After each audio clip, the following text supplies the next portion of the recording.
Hello, my name is Data. I study at Harlow Secondary School. My classroom is 62.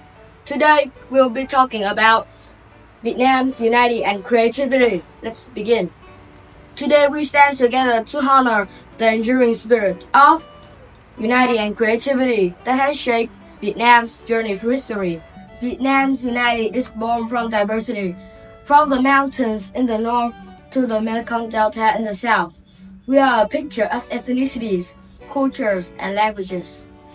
Our unity pushes creativity. Over centuries, Vietnam has demonstrated the power to innovate, whether it's art, agriculture, science, or technology. Today, we see a new generation pushing the boundaries of invention. We have a shared responsibility to nurture the spirit in schools, homes, and workplaces around the country. Let us encourage creativity and collaboration. When we empower each other to think differently, we ensure that Vietnam remains strong and forward-looking.